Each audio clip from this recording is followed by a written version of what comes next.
जय हिंद, जोहार झारखंड। मैं शमशाद आलम।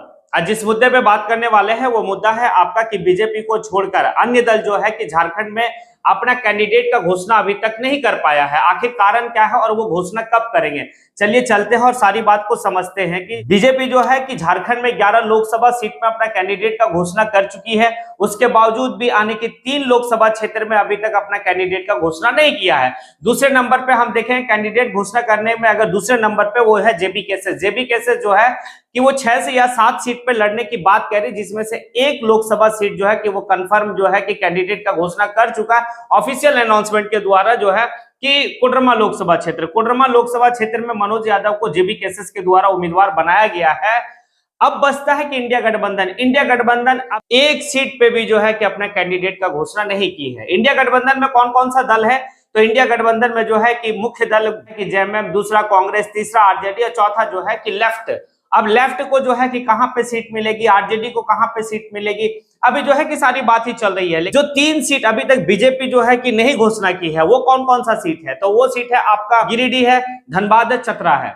उसके बाद अभी जो है कि इंडिया गठबंधन में एक भी सीट नहीं है, तो वो आखिर कब घोषणा करेगी? दूसरा जो है कि जेबी केसेस, जिसको अब जेएलकेएम की झारखंड लोकतांत्रिक क्रांतिकारी मोर्चा, अब ये जो है जयराम महतो की पार्टी, ये भी पार्टी जो है कि कब घोषणा करेगी? तो ये जितने तमाम पार्टियां झारखंड में अपना कैंडिडेट की जो घोषणा करेगी, संभवतः इस बात को बताया जा रहा है कि भाई कि होली के बाद जो है कि सारा दल अपना अपना कैंडिडेट का घोषणा कर देगी। चाहे वो इंडिया गठबंधन और बीजेपी का 3 सीट पे अभी नहीं जो अनाउंसमेंट किया गया, वहां भी जो है कि अनाउंसमेंट कर दिया जाएगा। और जयराम महतो की पार्टी जो है कि जेएलकेएम, जेबी केसेस जो है वो भी अपने कैंडिडेट का घोषणा कर देगी। किसके बाद? तो होली के बाद। अब यहाँ पे बड़ा दिलचस्प बात यह है कि बीजेपी का 3 सीट पे घोषणा नहीं करना आखिर क्या दर्शाता है? जिस तरह से झारखंड में अभी देखा जा रहा है कि दल बदल की स्थिति, किस तरह से नेता जो है एक अपने दल को छोड़कर दूसरे दल में जा रहे हैं, दूसरे दल को छोड़कर तीसरे दल में जा रहे हैं। अभी यह बड़ा दिलचस्प आने की नजारा देखने को मिल रहा है। जिस तरह से सीता सोरेन जो है कि वो जेएमएम को छोड़कर जो है कि बीजेपी में गई, तो जेपी भाई पटेल जो है कि बीजेपी को छोड़कर कांग्रेस में गए। अभी कुछ और कयास लगाया जा रहा, कयास ये लगाया जा रहा है कि चतरा में भी जो है कि वर्तमान विधायक जो है कि पार्टी को छोड़कर बीजेपी की ओर जा सकते हैं। आप धनबाद लोकसभा क्षेत्र में अभी तक बीजेपी अपना कैंडिडेट का घोषणा नहीं किया, वेट एंड वॉच की स्थिति में बीजेपी है। पूर्णिमा नीरज सिंह, हो सकता है कि वो बीजेपी से कैंडिडेट हो सकती है, यानी कि स्पष्ट है कि कांग्रेस को छोड़कर वो बीजेपी में जाएगी, शायद इसीलिए जो है कि अभी वेट किया जा रहा है। गिरिडीह बड़ा दिलचस्प रहेगा। गिरिडीह इसलिए दिलचस्प रहेगा क्योंकि जयराम महतो खुद जो है कि वहां से चुनाव लड़ेंगे, और जयराम महतो जब से चुनाव लड़ने का अनाउंसमेंट कर चुके हैं कि गिरिडीह लोकसभा क्षेत्र से जो है कि उम्मीदवार के रूप में हम पेश होंगे। अभी तक ऑफिशियल अनाउंसमेंट नहीं है, लेकिन इस बात को कहा जा रहा है कि भाई कि जयराम महतो ही जो है कि गिरिडीह लोकसभा क्षेत्र का उम्मीदवार होंगे, प्रबल दावेदार हैं। और यहां पर यह बात दिखा जा रहा है कि जयराम महतो ये भी कहते हैं कि शायद बीजेपी गिरिडीह लोकसभा क्षेत्र में अभी तक जो है कि कैंडिडेट का घोषणा नहीं कर पाई है।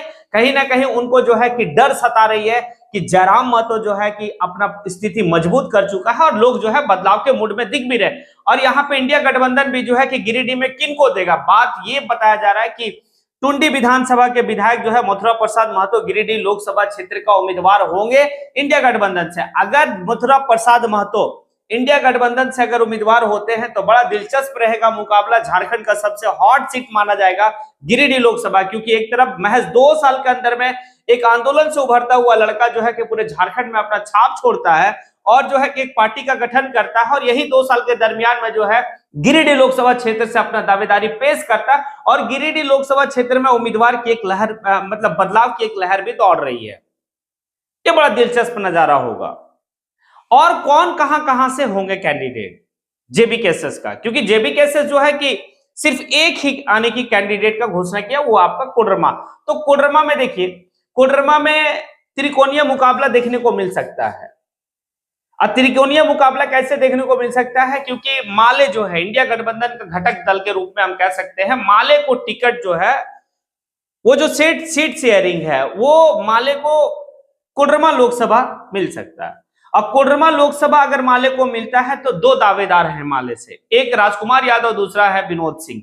अगर विनोद सिंह माले अपना कैंडिडेट विनोद सिंह को बनाता है तो बड़ा दिलचस्प होगा, क्योंकि वो विनोद सिंह जिसे इस बार जो है कि पूरे झारखंड का सबसे उत्कृष्ट विधायक के रूप में उसे पुरस्कार से नवाजा गया, वो कैंडिडेट होंगे। अगर वो कैंडिडेट होते हैं तो थोड़ी सी मुश्किलें बढ़ सकती है, और जो बीच में टक्कर होगी वो कहीं ना कहीं जो है आपका कि विनोद सिंह और अन्नपूर्णा देवी के बीच में टक्कर होगी।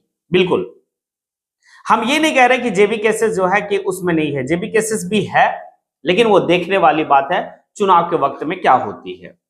उसके बाद रांची अभी चल रहा है कि रांची में कौन होगा। रांची में बीजेपी जो अपना कैंडिडेट का घोषणा कर चुकी है, वहां से संजय सेठ है।